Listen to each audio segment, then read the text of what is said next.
इतिहास पाठ संख्या 7, जिसका नाम है पुनर्जागरण और प्रोटेस्टेंट आंदोलन।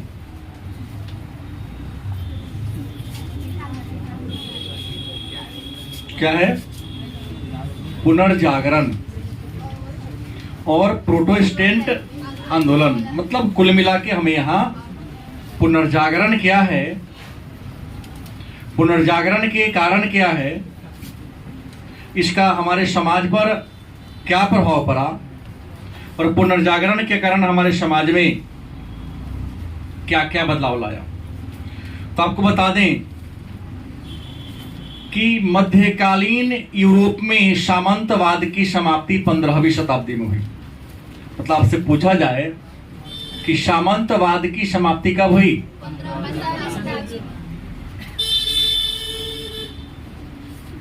वर्ष लिखा दिया हूं 1453 ईस्वी में के आसपास, कुस्तुनतुनिया के पतन के साथ। और 1453 का मतलब हो गया 15वीं शताब्दी।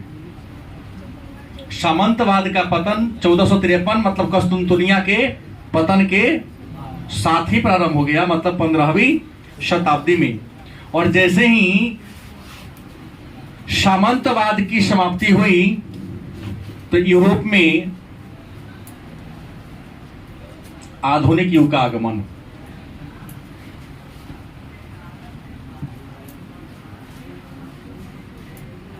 मतलब यूरोप में आधुनिक युग का आगमन कब से माना जाता है?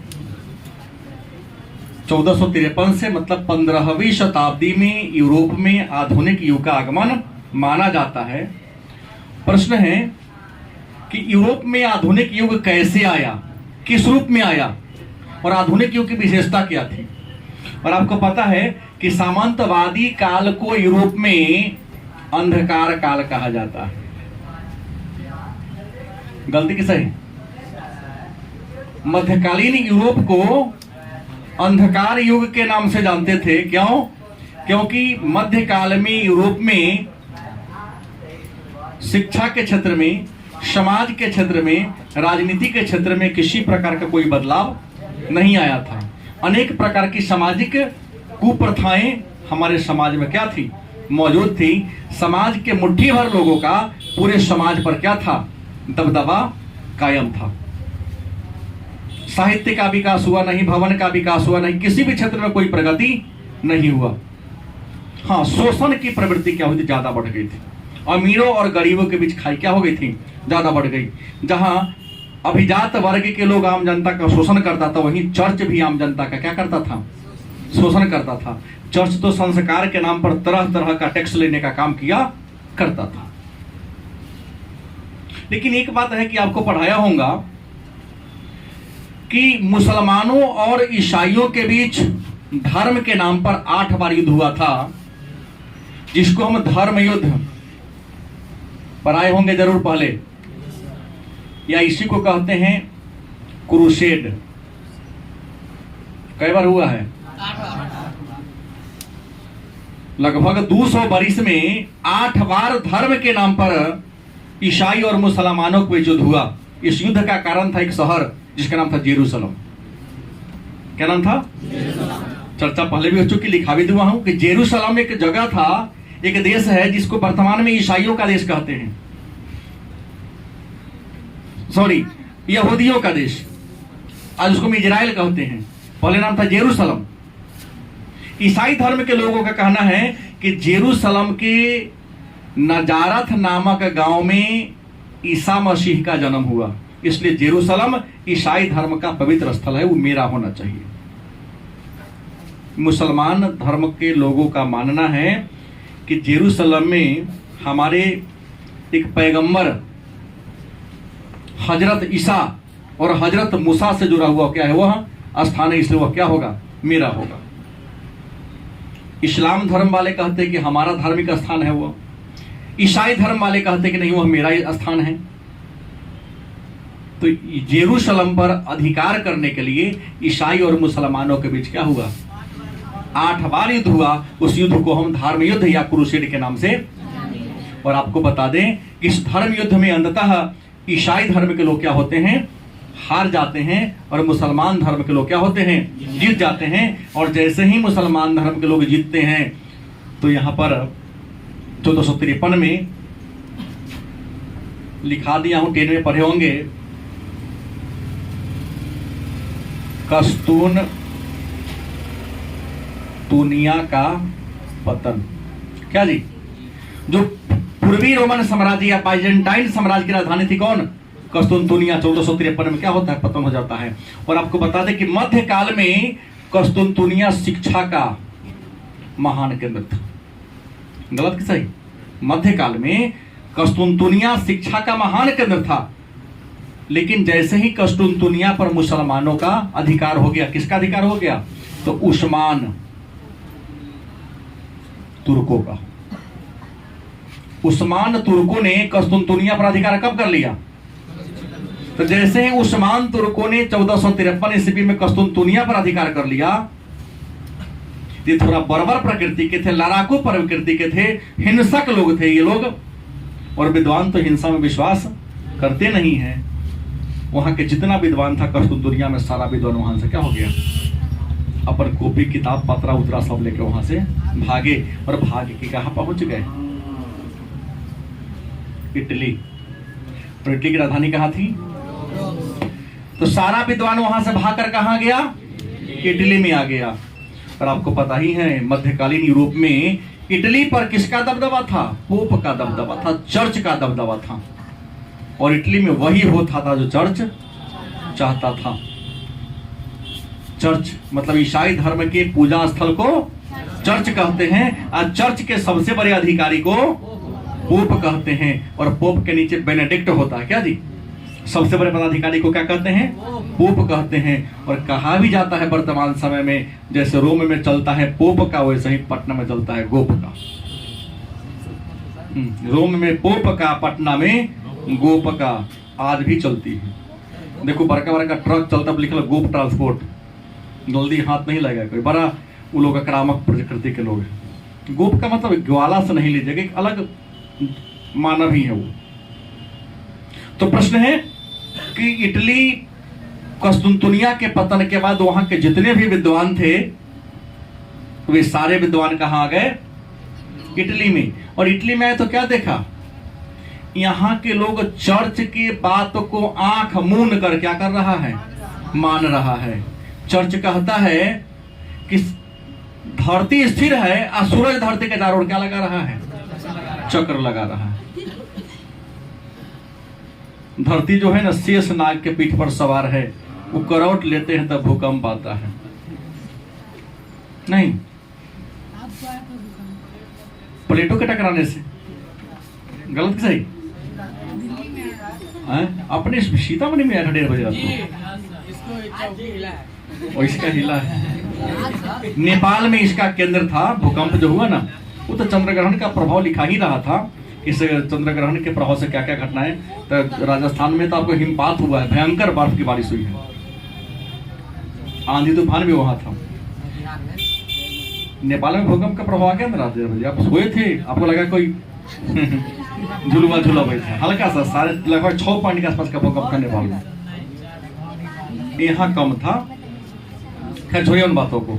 तो मैंने कहा कि यहाँ पर सारा विद्वान आए तो विद्वान ने क्या देखा? पढ़ा लिखा इंसान किसी बात को तब मानता है जब तर्कपूर्ण बात हो।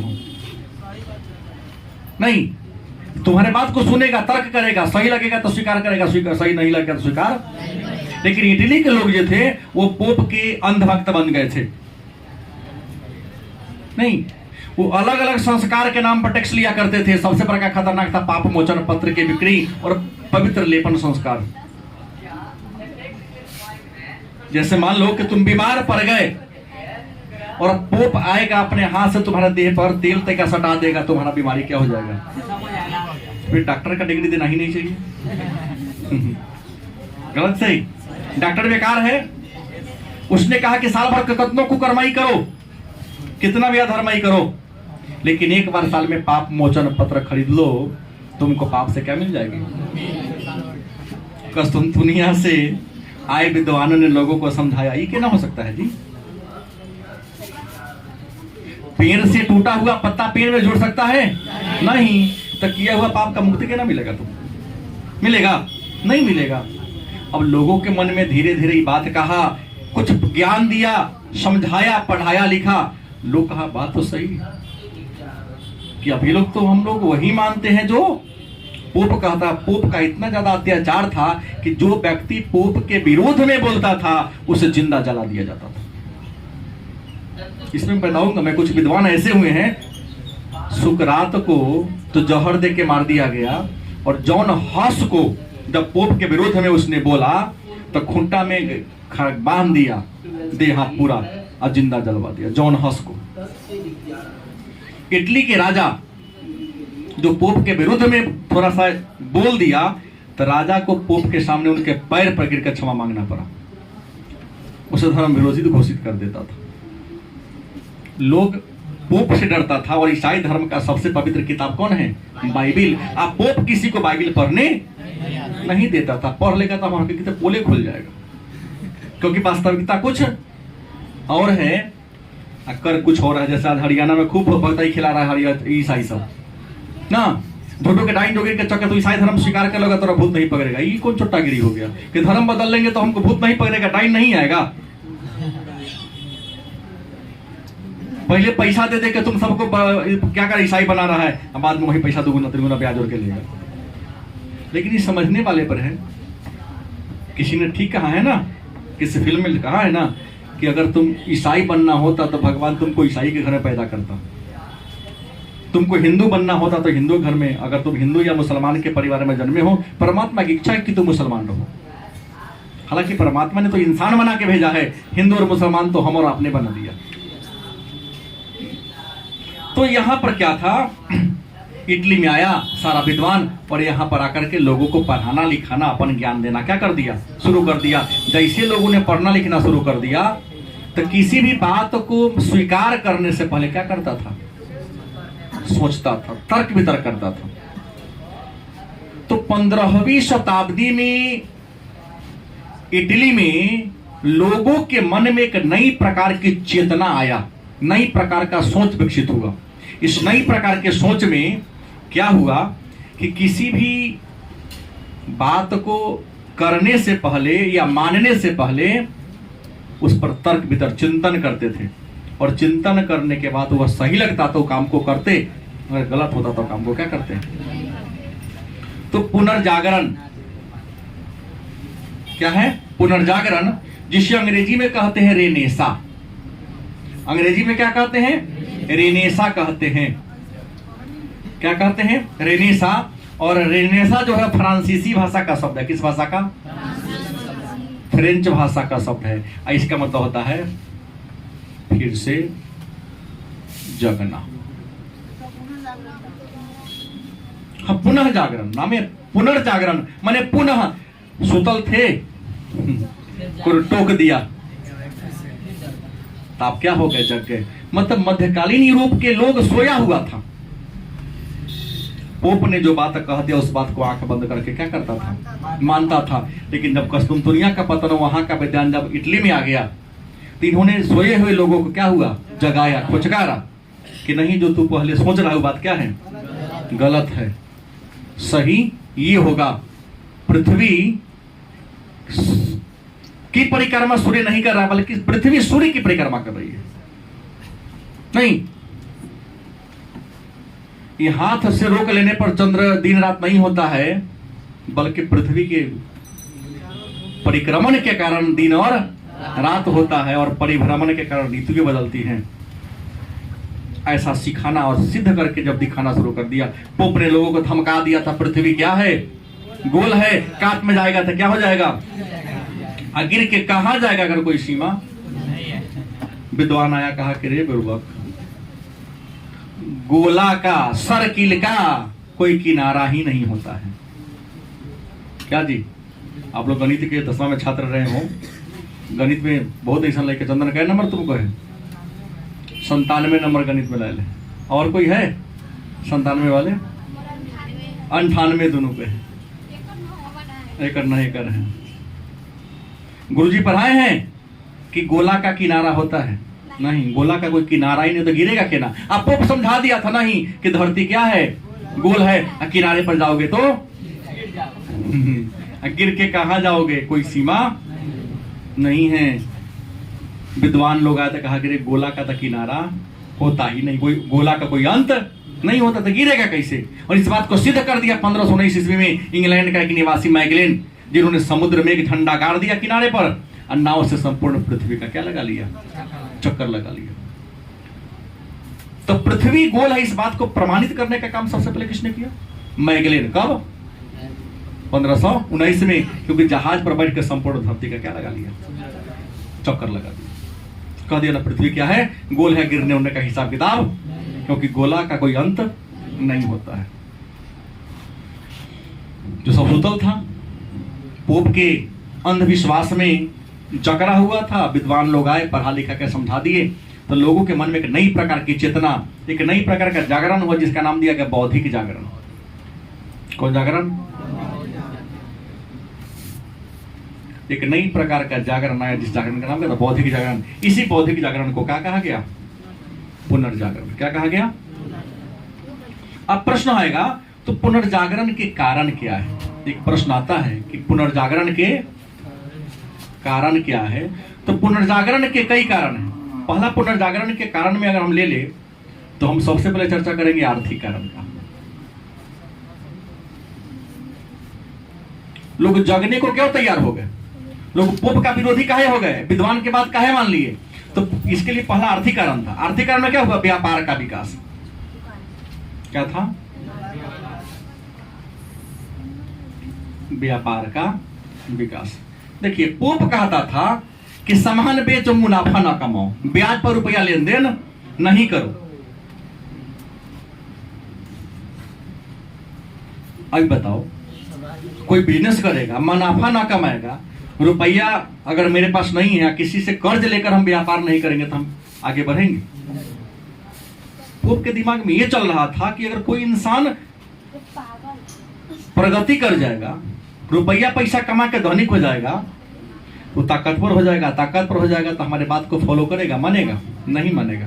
इंसान तब तक किसी के बात को मानता है जब वो कमजोर होता है, ये कम अल्प ज्ञान का होता है। जब स्वयं पढ़ लिख के ज्ञानी हो जाता है तो किसी के बात को, तो पोप ने समझा दिया, देखा कि व्यापार करो, मुनाफा जितना में सामान खरीद के लाते हो उतना ही में बेचो। लोगों ने पूछा, मेरे पास फादर पैसा नहीं है, व्यापार करना चाहते हैं, क्या किसी समय उधार लेके। कहा कि उधार ले सकते हो लेकिन ब्याज का लेन देन नहीं करना होगा। इस्लाम धर्म में भी गरीबी का एक रीजन है, यहाँ ब्याज लेन देन तो जिक्र होगा, काहे देंगे फ्री में थोड़ा जी, क्या जी। अब ब्याज लेना देना गुनाह नहीं है भाई, हम तरक्की करने के लिए, प्रगति करने के लिए ब्याज पर लेन देन कर रहे हैं। तो गरीब होगा तो हमेशा गरीब ही रहेगा। पोप कह दिया कि ब्याज लेन देन नहीं। आई विद्वान आया था, कहा नहीं, जीवन में आगे बढ़ना है तो हर इंसान को हर से जरूरत होती है, क्योंकि अकेला कोई परिपूर्ण है कोई, परमात्मा ही केवल पूर्ण है, परमात्मा के अलावा कोई पूर्ण। और हर इंसान को एक दूसरे से कुछ न कुछ, चाहे ज्ञान का शेयर करो या धन का शेयर करो या वस्तु का विनिमय करो, क्योंकि अदला बदली करोगे तब जाकर के तुम्हारा क्या होगा। वह अदला बदली ज्ञान का हो सकता है, वह अदला बदली धन का हो सकता है, वह अदला बदली वस्तु का हो सकता है। तो विद्वान ने कहा कि करो, कि देखा कि विद्वान की बात को मानेंगे तो हमारी तरक्की होगा, आप पोप के बात मानेंगे तो गरीब के गरीबी रह जाएंगे। दूसरा, उद्योग तथा बैंकिंग व्यवस्था का विकास। जब विद्वान आए, पुनर्जागरण के काल में बड़े बड़े कारखाना की स्थापना होने लगी, बड़े बड़े बैंक खुलने लगे। और बैंक जब खुलने लगा तो सबसे पहले संसार में स्थापित होने वाला जो बैंक था उसका नाम था जिनोआ बैंक। संत जॉर्ज बैंक खुला था 1407 ईस्वी में, संसार का सबसे प्राचीन बैंक। पुनर्जागरण काल में संत जॉर्ज बैंक 1407 में खुला। और बैंक तो लाभ कमाने वाली संस्था है। कहा कि तुमको व्यापार करना है तो हमसे कर्जा लो, पैसा लो, व्यापार करो, मेरे पैसा को क्या करो, लौटाओ। तो लोगों ने देखा कि समाज में कोई पैसा दे या न दे, लेकिन बड़का बड़का बैंक तो हमको पैसा देगा। अगर हम कारखाना की स्थापना करेंगे तो कारखाना में बहुत सारे लेबर काम करेंगे, लेबर काम करेंगे तो लेबर को भी आमदनी मिलेगा, उसका जीवन स्तर क्या होगा, सुधरेगा। नगरों का उदय, किसका? पुनर्जागरण काल में बड़े बड़े नगर जैसे वेनिस, जिनोवा, पीसा, फ्लोरेंस, मिलान, ऐसे बड़े बड़े नगरों का क्या हुआ, विकास हुआ।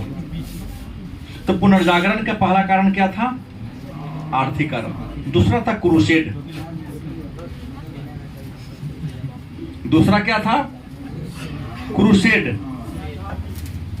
क्रूसेड का मतलब क्या होता है? धर्म युद्ध। धर्म युद्ध हाथ बार हुआ। धर्म युद्ध के समय पोप सबको समझाइले था कि गॉड हमारे साथ हैं।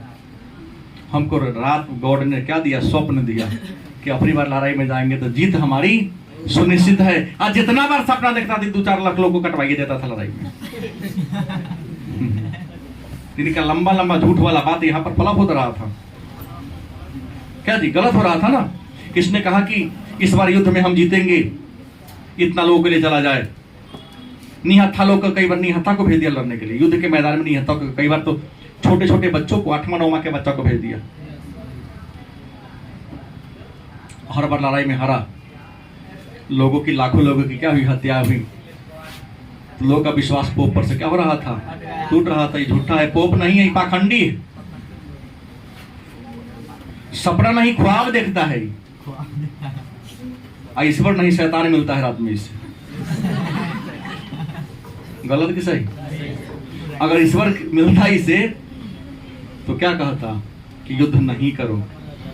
युद्ध हमेशा विनाश लेके आता है, लेकिन लड़ाई करवा दे। लोगों का भंग टूट रहा था इससे। इसके अलावा पूरब से संपर्क, किससे? पूरब से संपर्क। आपको पता है ना कि भारत में आने के समुद्री यात्रा की खोज पुर्तगाल के निवासी वास्को डी गामा ने किया था 1400। यहाँ तक 15वीं शताब्दी में न हुआ था। 1498 में के आसपास भारत आने के समुद्री रास्ता की खोज हुआ। और जब पुर्तगाल यूरोप महादेश का देश है, जब वास्को डी गामा इंडिया आया, यहाँ से घूम के गया तो वहां देखा, कहा रे अपने यहाँ से बहुत ज्यादा अच्छी व्यवस्था है। कहाँ? इंडिया में। वहां के लोग तो प्रेम भाईचारा से रहते हैं, कोई किसी के मामले में दखलंदाजी नहीं करता है। धर्म लोगों का निजी मामला है। वहां धर्म का लोगों को सामाजिक जीवन में कोई हस्तक्षेप नहीं है।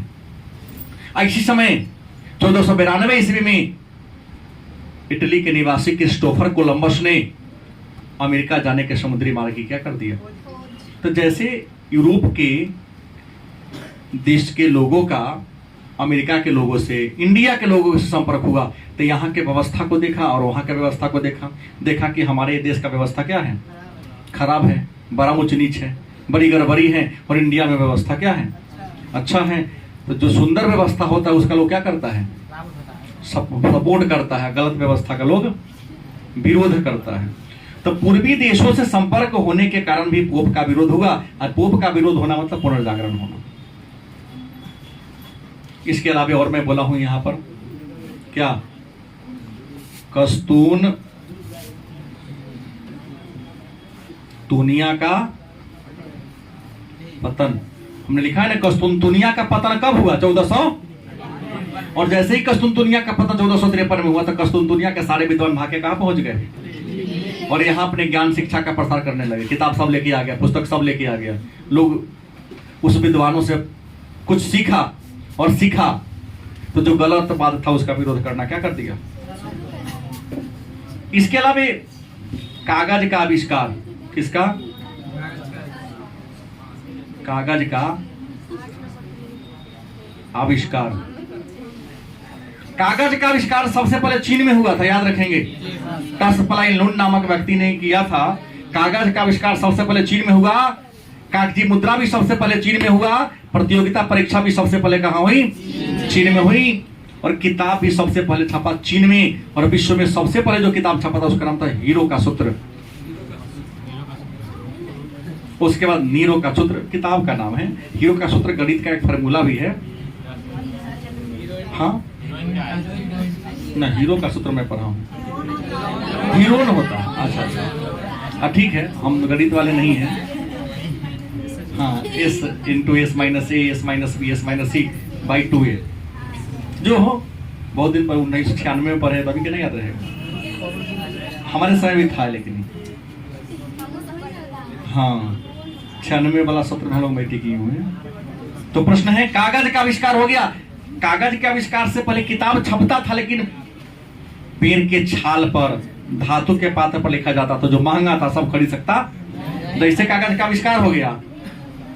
छापाखाना का आविष्कार हो गया, तब प्रेस में किताब छपने लगा, कागज पर छपने किताब सस्ता हो गया। आम आदमी भी जेकरा पास कम पैसा था, वो किताब को क्या करना शुरू कर दिया, पढ़ना शुरू कर दिया। जैसे ही लोगों ने किताब को पढ़ना शुरू कर दिया, तो किताब में तो वही बात लिखल था जो सही था, कुछ में अंधभक्त की बात थी नहीं। तो लोगों ने चर्च और पोप का क्या करना शुरू कर दिया। तो कागज का आविष्कार, इसके अलावा हमने कहा छापा खाना का आविष्कार, और इसके अलावा मानववाद का प्रसार। क्या था? मानववाद। इटली में एक विद्यालय था, यूनिवर्सिटी, जिसका नाम था पदुआ विश्वविद्यालय। उसके एक विद्वान थे पेटार्क। पेटार्क को मानववाद का जनक कहा जाता था। पेटार्क ने मानववाद का विकास किया और कहा कि इंसान जन्म से क्या है, समान है। मानव जन्म से क्या है, समान है। अतः एक मानव का दूसरे मानव के साथ भेदभाव जायज नहीं। तो ये था पुनर्जागरण के कारण। अब प्रश्न है, पुनर्जागरण की उपलब्धि पर चर्चा कर ले कि पुनर्जागरण काल में हुआ क्या क्या। तो हम पुनर्जागरण की उपलब्धि को थोड़ा देख ले।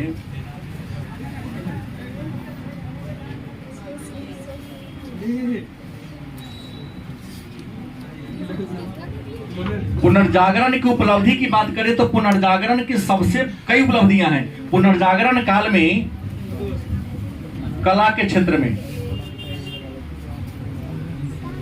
साहित्य के क्षेत्र में,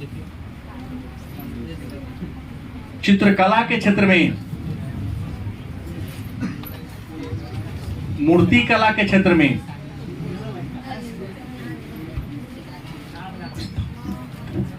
और स्थापत्य कला के क्षेत्र में, हर क्षेत्र में डेवलपमेंट हुआ, हर क्षेत्र में विकास किया। पुनर्जागरण काल में उपलब्धि की बात करें, अरे क्रमिक रूप से सब आगे हम एक जगह देते हैं ना, यह सब आगे आगे। पुनर्जागरण काल में क्या क्या विशेष हुआ, तो पुनर्जागरण काल में आपको बता दें, कला के क्षेत्र में, साहित्य मैंने एक से बढ़कर एक किताब लिखाया। चित्रकला, लोगों ने चित्र बने एक से बढ़कर मूर्ति भले एक से बने। और बड़े बड़े भवनों का क्या हुआ, स्थापत्य का मतलब भवन के क्षेत्र में निर्माण हुआ। तो सबसे पहले हम चर्चा करेंगे पुनर्जागरण काल के चित्रकला के बारे में। किसके बारे में? अब चित्रकला क्या है? चित्रकला है क्या? तो चित्र बनाने की कला को, एक इंसान के मन में जो विभिन्न प्रकार की भावनाएं उठती हैं, इंसान के मन में जो विभिन्न प्रकार की भावनाएं उठती हैं, यदि इंसान उन भावनाओं को कागज के पन्नों पर क्या कर दे, उकेर दे। क्या चित्रकार अपने मन में उठी भावनाओं को ना चित्र के रूप में क्या कर देता है, दर्शा देता है। उसे क्या कहते हैं, चित्रकला कहते हैं। और पुनर्जागरण काल में अगर सबसे ज्यादा विकास हुआ तो चित्रकला के क्षेत्र में। और पुनर्जागरण काल के जो सबसे बड़े चित्रकार थे, उसमें एक नाम था Leonardo da Vinci. Leonardo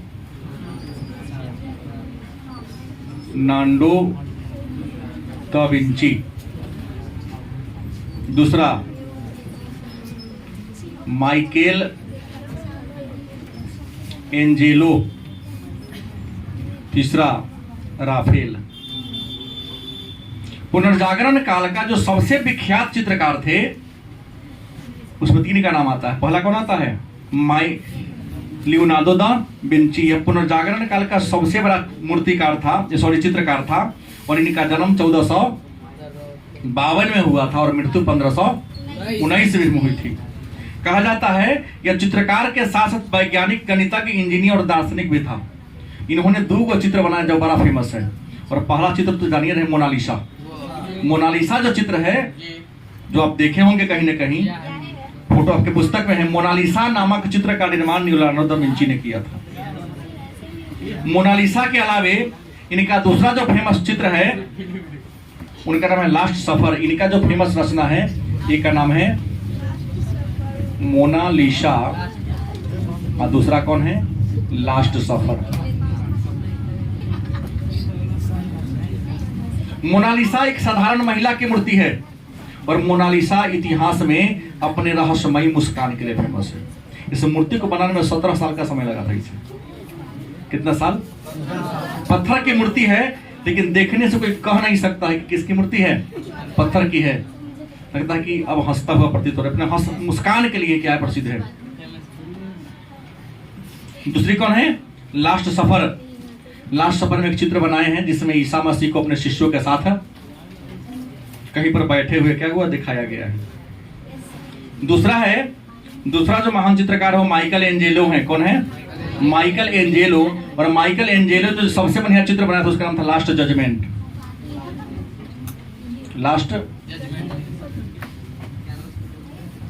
last judgement नामक चित्र कौन बनाया था? माइकल एंजेलो ने बनाया था। और लास्ट जजमेंट चित्र में इन्होंने नारी के सौंदर्य का, नारी और नारी के अंगों के सौंदर्य का इन्होंने चित्रण करने का, दिखाने का क्या किया है, काम किया है। और एक और चित्रकार भी राफेल। और राफेल का जो सबसे बड़ा चित्र है उसका नाम है सिस्टाइन मेडोना। सिस्टाइन मेडोना, हाँ मडोना। ये राफेल के द्वारा बनाया गया क्या है, चित्र है। इतना ही नहीं, पुनर्जागरण काल में मूर्ति कला के क्षेत्र में हमने क्या कहा, मूर्ति,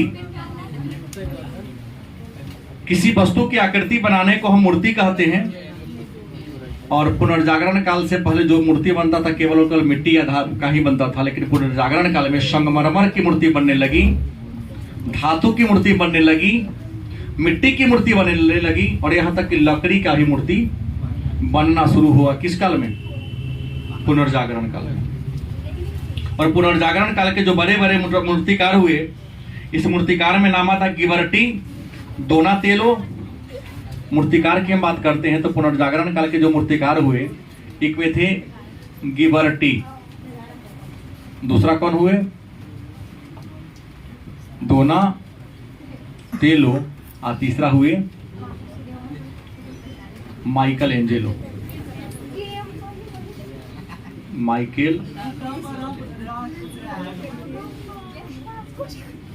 माइकल एंजेलो, ये 3 इसके क्या थे, मूर्तिकार थे। ये क्या करते थे, मूर्ति बनाते थे। और मूर्ति में लकड़ी का, धातु का, और पुनर्जागरण काल का जो एक अन्य मूर्तिकार था डेविड, कहा जाता है मानव का पहली बार नग्न मूर्ति का निर्माण पुनर्जागरण काल में ही बनाया गया। और नग्न मूर्ति बनाने का उद्देश्य क्या था कि मानव के अंगों का क्या करना, अवलोकन करना, देखना या अध्ययन करना। पुनर्जागरण काल में स्थापत्य कला माने भवन निर्माण करने की कला का विकास हुआ। और पुनर्जागरण काल में जो भवन निर्माण करने की कला का विकास हुआ उसका नाम था गोथिक शैली। और गोथिक शैली का नाम क्या, पहले क्या नाम था, शास्त्रीय शैली। शास्त्रीय शैली में क्या होता था कि भवन बनता था, बिल्डिंग बनता था, और बिल्डिंग के ऊपर मीनार बनता था। कैसा क्या बनता था, बिल्डिंग के ऊपर, जैसे मान लो कि मस्जिद बना दिया तो मस्जिद के ऊपर ऊंचा ऊंचा क्या बनता था, मीनार। और मीनार कैसा होता था, नुकीला हुआ करता था, मीनार बनता था। नवगोथिक शैली की विशेषता थी, मीनार बनता था और गेट बनता था, खिड़की बनता था, दरवाजा बनता, उसमें आर्च, गोल डिजाइन वाला आर्च का निर्माण किया जाता था। उससे पहले आर्च बनता नहीं था। तो आर्च बनाने की कला का विकास इसी काल में हुआ। संगीत के क्षेत्र में विकास हुआ था। और पुनर्जागरण काल के सबसे बड़े चित्रकार जिसका नाम था जियोवानी पोलेस्ट्राइना। पुनर्जागरण काल का जो सबसे बड़ा चित्रकार था उसका नाम क्या था, जियोवानी पालेस्ट्राइना। अगर आप कभी चर्च में गए हैं तो चर्च में अगर कोई गीत गाता है तो जिस धुन पर गीत गाता उस धुन का निर्माण करने वाला जो व्यक्ति था उसका नाम था जियोवानी पालेस्ट्राइना। उसने ड्रम, वायलिन, कार्बन, आर्गन जैसे बजाने वाला यंत्र का विकास किया था। और पुनर्जागरण काल में कई साहित्यकार हुए जिन्होंने किताब लिखा, और पुनर्जागरण काल के जो सबसे बड़े साहित्यकार थे उनका नाम था दांते। कार्बन हो गया ना, आर्गन होगा, लेकिन हमने बजाने वाला भी कहा यंत्र होता है, आर्गन कहते हैं उसको। कहा नहीं होता लंबा, ब्लैक बहुत लंबा होता है उसको आर्गन कहते हैं। एक कार्नेट भी होता है। पुनर्जागरण काल के जो सबसे बड़े लेखक थे उनका नाम था दांते, और दांते ने किताब लिखा था डिवाइन कॉमेडी। उसके बाद था बोकेसियो जिसने डिकामोरेन किताब लिखा था। एरसमस ने किताब लिखा था, इसका नाम था फ्रेज ऑफ द फॉली। और फ्रेज ऑफ द फॉली में पूरे ईसाई धर्म के बुराइयों को, पोप के बुराइयों को लिखने का काम किया था। मैकियावेली आए थे जिन्होंने प्रिंस किताब लिखा था, और प्रिंस राजनीति शास्त्र की पुस्तक है। उस राजनीति शास्त्र में यूरोप की राजनीतिक व्यवस्था के बुराई को उजागर करने का काम किया था। जेफरी चौसर ने कैटरबरी टेल्स नामक किताब लिख दिया। टॉमस मूर ने यूटोपिया नामक किताब लिख दिया। और पुनर्जागरण काल का सबसे बड़ा नाटककार और रंगकर्मी था विलियम शेक्सपियर। विलियम शेक्सपियर जो इंग्लैंड के एक महान रंगकर्मी नाटककार थे, जिन्हें अंग्रेजी का पितामह या अंग्रेजी का जनक माना जाता है। इन्होंने बहुत एक से बढ़कर एक नाटक लिखा, जिसमें है Romeo and Juliet, Merchant of Venice, Julius Caesar, Othello, Macbeth, as you like it. ये विलियम शेक्सपियर के द्वारा लिखा गया क्या है, नाटक। पुनर्जागरण काल में ही कुछ और विद्वान जन्म लिए थे, जिसमें नाम था गैलीलियो। जिस गैलीलियो ने पेंडुलम वाली घड़ी का खोज कर दिया। क्या हो गया? तो यहां विद्वान का नाम लिखाना पड़ेगा। फिजिक्स का था, लेकिन कहा पुनर्जागरण काल के विद्वान थे ना, जिन्होंने पेंडुलम वाली घड़ी का आविष्कार किया, और दूरबीन का खोज गैलीलियो ने कर दिया। पुनर्जागरण काल में ही एक और विद्वान हुए थे, आइजैक न्यूटन, जिन्होंने गति का नियम और गुरुत्वाकर्षण का नियम दिया था। और गति के 3 नियम है ना, न्यूटन का प्रथम गति नियम, न्यूटन का दूसरा गति नियम, न्यूटन का तीसरा गति नियम। Sir Isaac Newton. गति का जो पहला नियम था वह जड़त्व का नियम है। उसमें क्या कहा था कि एक वस्तु जिस अवस्था में है उस अवस्था में हमेशा बनाए रखना चाहती है, तब तक बने रहना चाहती है जब तक उसको बाहरी बल न लग जाए। न्यूटन भी इसी के समय के थे। गुरुत्वाकर्षण का नियम इसी समय दिया गया। कोपरनिकस इसी काल के विद्वान थे, जिन्होंने कहा कि पृथ्वी सूर्य की परिक्रमा करती है, और दिन रात के होने का मूल कारण क्या है, पृथ्वी की परिक्रमण। और कहा ब्रह्मांड में जितने भी ग्रह हैं सभी क्या हैं, गतिशील हैं, सभी एक दूसरे से क्या हो रहे हैं, दूर भाग रहे हैं। लेकिन एक बात है, इस काल के जो भी विद्वान हुए डर है अपनी किताब नहीं छप पाए, क्योंकि जो किताब छपता था चर्च के सिद्धांत से न मेल खाया उसको जिंदा जला दिया जाता था। जैसे जॉन हस को कोपरनिकस तो अपना किताब इसलिए नहीं छप पाया जीवन काल में कि हमको जला न देगा। वो मर गया तो मरने के बाद किताब छपा। कौन किसको जलाओगे? बीमारी से मरे कोपरनिकस के सिद्धांत को उनके मरने के बाद छापा गया। क्यों? क्योंकि डर था कि पोप हमको क्या कर देगा, हत्या कर देगा। तो पहले आज इतना ही रहने दीजिए, इसके बाद की बात आगे देखा जाएगा।